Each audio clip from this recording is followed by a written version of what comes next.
Madame Rouveran, merci beaucoup une nouvelle fois d'être avec nous dans le club ce soir. Je vais donner la parole tout de suite à Coralie Mollaret qui va vous poser la première question. Elle est de retour en 2023, la question politiquement coquine. Madame Rouveran, la révolution c'est fini ?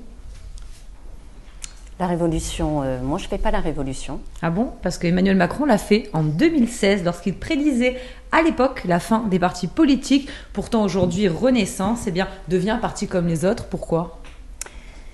Parce que je crois que c'est une révolution, oui vous avez raison, c'est une révolution puisque le parti d'Emmanuel Macron, c'est de travailler avec des gens modérés, de droite et de gauche, et d'attirer la société civile. C'était pas tout à fait ma question. La révolution est en 2016. Aujourd'hui, vous êtes un peu revenu en arrière. C'est marche arrière. Ça, c'est une vraie révolution. Aujourd'hui, nous étions un mouvement. Aujourd'hui, nous sommes devenus un parti. Moi, je m'en réjouis. Pourquoi ? Je m'en réjouis parce qu'il sera plus structuré, parce que les adhésions c'est un vrai engagement avec une adhésion payante. Et que pour perdurer aussi dans le temps, c'est important de s'installer comme parti politique. D'accord. On est toujours d'accord, le clivage droite-gauche, c'est toujours fini En Marche. On ne sait jamais, ça pourrait revenir. Il y a une construction, en tout cas, entre la droite et la gauche, avec des gens modérés. D'accord. Je crois qu'avec des courants et des sensibilités différentes, selon les dossiers, bien évidemment, avec beaucoup de discussions, avec des gens qui ne sont pas forcément d'accord, mais par contre, la volonté de construire ensemble. D'accord. Donc, vous l'avez dit, un parti politique, c'est utile parce qu'il y a des militants, ça paie des cotisations, ça donne de l'argent au parti. Et c'est d'ailleurs une règle que les marcheurs ont décidé d'adopter. Du coup, vous êtes passé de 3000 cliqueurs dans le Gard à 280. Est-ce que ce différentiel vous a étonné ou pas du tout ? Non, parce que d'abord, nous sommes 310, alors que le 31 décembre, nous étions 250. Voilà, quand je vous ai vu en décembre, c'était un peu plus de 200. Cette campagne d'adhésion vient de commencer et bien évidemment, elle va aller... qu'en augmentant, et on l'espère en tout cas, et c'est notre but. Et quand on passe de 3000 à 300, c'est quand même un différentiel qui est énorme. Oui, alors parce qu'on a reçu Jérôme Talon à votre place, il vous expliquait que c'était le premier parti du Gard, qu'il y avait des milliers de personnes qui étaient en marche, et puis finalement, non ? Vous savez, avant, il suffisait de cliquer, il y a eu la vague de 2017, ça c'est sûr, et puis petit à petit, on savait bien que dans nos fichiers, on avait quand même peu de gens engagés. Donc aujourd'hui, on redémarre. Donc il y a des gens qui se sont engagés, qui étaient déjà là, mais qui ont quand même adhéré à un parti politique. Aujourd'hui, c'est pas aisé d'adhérer à un parti politique, surtout que c'est 30 € la cotisation, quel qu'il soit. Et puis, moi, je peux témoigner du début des adhésions avec des gens qui n'avaient jamais adhéré à un parti politique, qui ont adhéré cette fois-ci. Donc du coup, moi, de façon très optimiste, je crois en l'engagement. Oui. Il suffit d'être peu, mais d'être bien engagé, plutôt que d'être très nombreux et d'avoir des chaises vides derrière. D'accord. Et la troisième révolution de la décotisation, c'est votre élection à la tête de Renaissance. Avant, c'était le national qui nommait, c'était assez vertical. Quels sont vos projets ? Est-ce que vous allez décider de créer une permanence, d'avoir un collaborateur ? On rappelle qu'au-delà des cotisations quand même, votre parti politique bénéficie de 13 millions d'euros d'aides publiques, des aides publiques qui ont été accordées en fonction des résultats que vous avez eu aux élections législatives. Alors déjà, nous sommes une équipe, nous avons monté un projet avec 20 personnes. 80% des adhérents ont participé à ce vote, il y avait 2 listes et nous avons été élus, notre projet a été élu à hauteur de 71%. Alors qu'est-ce que vous allez faire ? Nous avions 12 projets, 12 actions, bien évidemment, on a travaillé, ça a été un excellent exercice, un peu comme un conseil municipal avec une élection, avec une équipe, il fallait fédérer déjà. L'idée, c'était de fédérer déjà des gens qui étaient de vrais acteurs sur le terrain. Mais du coup, pourquoi faire ? On a compris la méthode, mais la finalité, du coup ? Donc, pourquoi faire ? Du coup, monter en puissance, fédérer plus de monde, avoir des comités, de restructurer nos comités, soutenir les élus, former nos élus, susciter aussi des nouvelles personnalités et puis si vous me laissez le temps, je peux vous déployer beaucoup de choses, mais là voilà en tout cas pas de permanence. Si on souhaite avoir une permanence, c'est un projet que nous aimerions avoir en tout cas. Maintenant, voilà. On verra, tout ça va se structurer aussi avec le national. Coralie, je vous redonne la parole dans quelques instants. On va bien évidemment parler de la réforme des retraites. Mais je vais donner la parole tout de suite à nos sociétaires. Julien Devez, votre question à notre invité Valérie Rouveran. Oui, Valérie, vous devenez donc présidente d'un mouvement politique depuis quelque temps. Est-ce que ça change fondamentalement quelque chose par rapport à votre engagement ? Est-ce que vous vous sentez plus ou moins libre d'agir, de vous exprimer depuis cette élection ? Ou est-ce que vous allez garder vos engagements locaux ? Comment vous percevez ce nouvel engagement ? Non, c'est une continuité. Je ne change pas de comportement parce que j'ai une nouvelle responsabilité. Cette responsabilité, je l'avais avec Jérôme Talon et puis toute une équipe derrière. C'était une co-construction, une co-référence. Aujourd'hui, le parti, on devient un parti, et donc du coup cette présidence avec derrière des gens qui sont derrière moi, hein, et du coup on va construire en tout cas l'avenir de ce parti. Ça change pas pour mes engagements, ça change pas pour mon activité professionnelle, juste ça me donne peut-être un rôle plus prépondérant, et je le vois à l'extérieur, ça me permet aussi d'avoir une marche supplémentaire. Mais par contre, dans l'engagement, c'est toujours le même. Charlie, votre question à notre invité. Merci. Bien, la question simple pour la mettre dans le contexte, on parle beaucoup en ce moment de tradition. On sait bien qu'au moment de la fenêtre, de la niche parlementaire de la France Insoumise, la NUP, des questions sont portées sur la question de la corrida. Aujourd'hui, vous n'êtes pas sans savoir qu'il y a un mouvement qui se structure et qui se crée, et notamment samedi 11 sur la place de la Comédie à Montpellier. On a Corentin Carpentier qui est là ce soir. Non, mais je crois que je ne peux pas remplacer Corentin Carpentier, mais je pense que le sujet important est justement dans la genèse, puisqu'on parlait de la Révolution et donc finalement du parti Renaissance maintenant.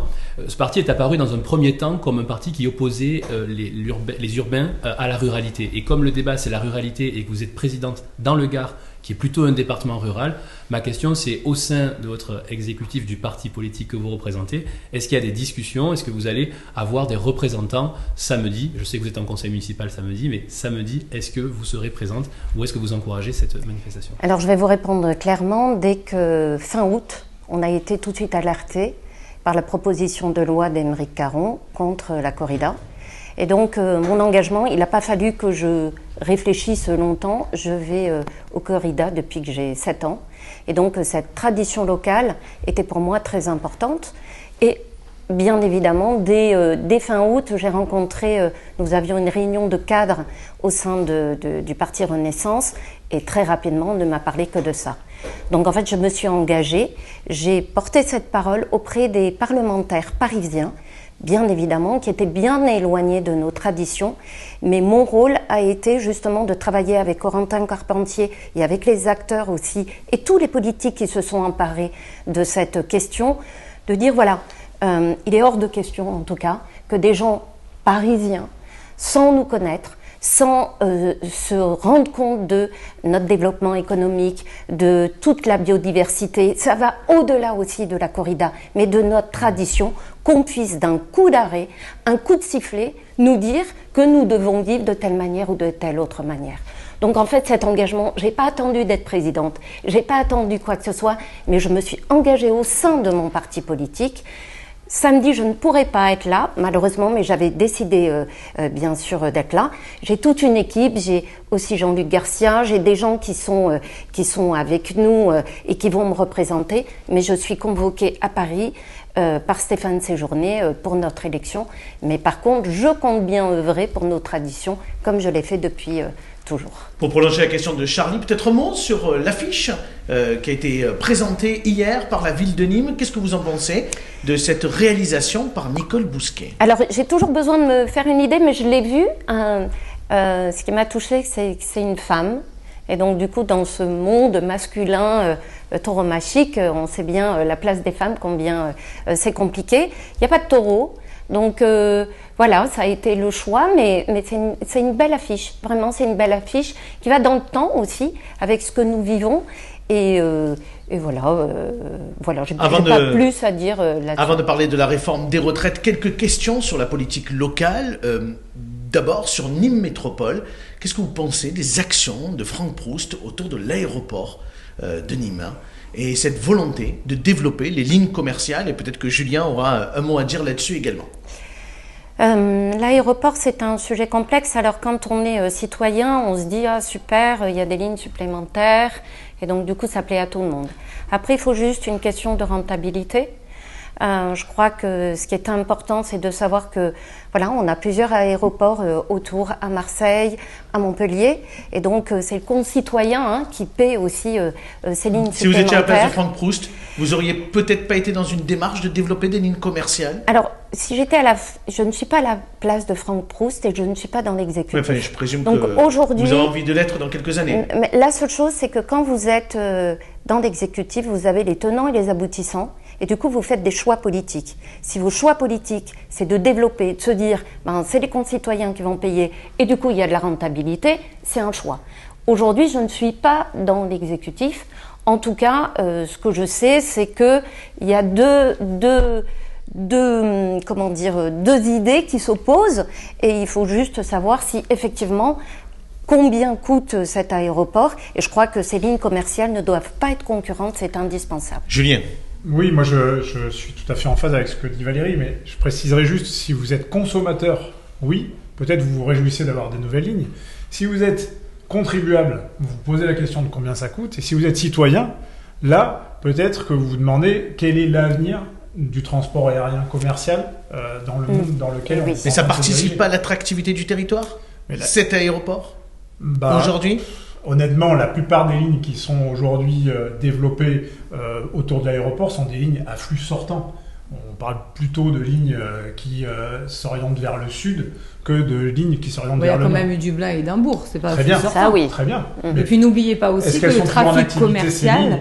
Et en fait, quel est le trafic passager induit? Quel est le coût? Je crois qu'il faut avoir une vraie... Se répète Franck Proust souvent, c'est qu'1 euro investi dans l'aéroport, c'est 40 euros de retombées économiques. Ça, c'est une des explications. Qui date, je crois, de 2008 ou 2009, faite par la CCI à l'époque.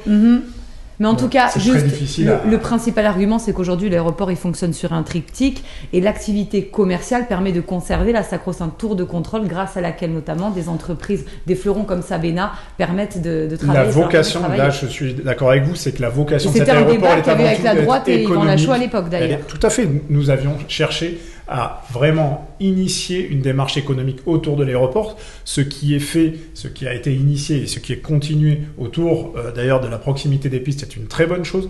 Il faut arriver à faire de cet aéroport un aéroport industriel.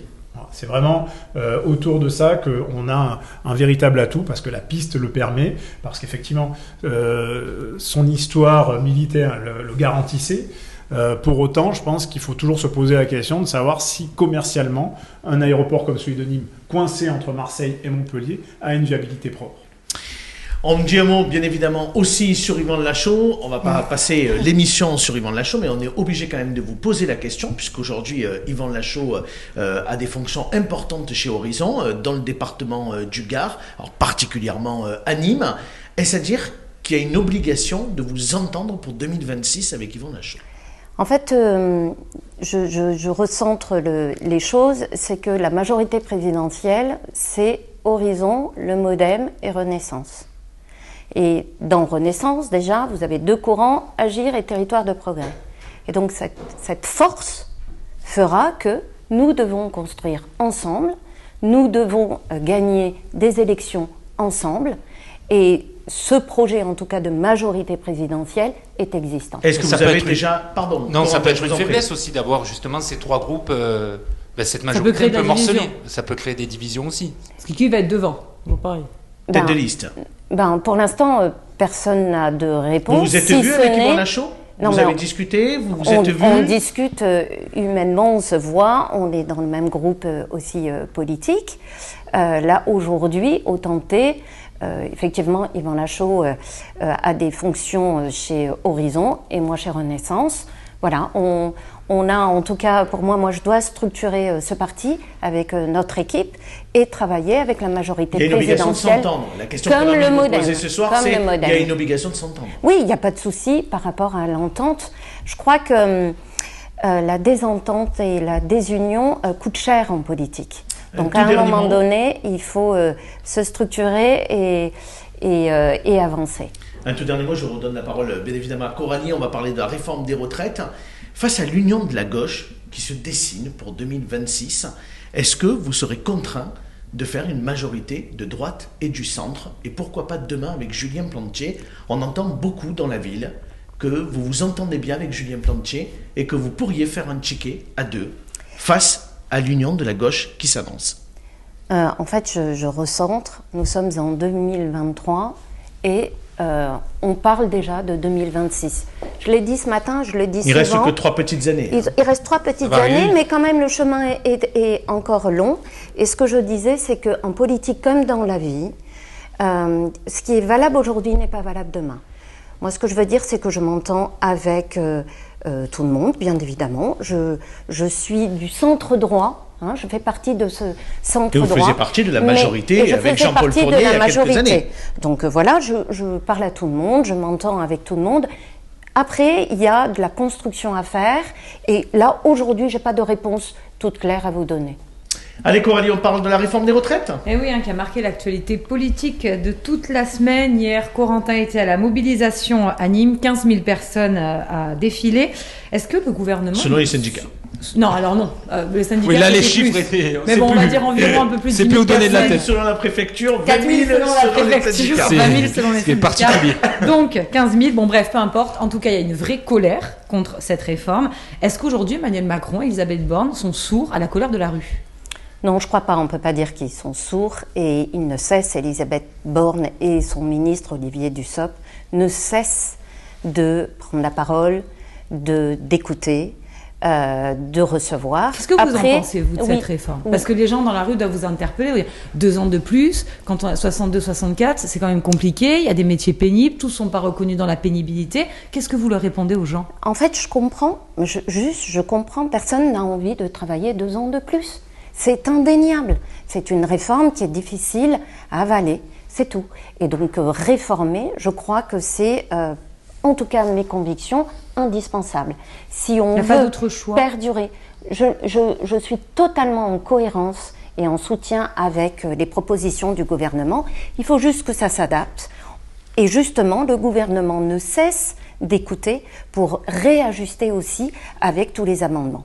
Après, il y a... Il réajuste surtout pour essayer d'avoir les voix des Républicains. C'est un peu unanime sur le sujet. C'est une vision, mais en tout cas, cette réforme, elle demande de l'écoute et elle demande d'être réajustée en fonction... Mais est-ce qu'aujourd'hui, dans un contexte inflationniste, où les gens quand même sont fatigués, ils sont sortis de la crise sanitaire, il n'y a pas d'autre choix? On entend beaucoup les élus d'opposition dire peut-être que s'il y avait un salaire égal, que le salaire serait égal entre les hommes et les femmes, qu'on taxerait les entreprises du CAC 40, tout ça, ça permettrait peut-être de mieux répartir les richesses. Vous n'êtes pas d'accord? C'est sûr que Emmanuel Macron, qui a été élu aussi pour réformer ses retraites, pourrait tout à fait dire « Ah ben non, je ne vais pas le faire, c'est pas le moment ».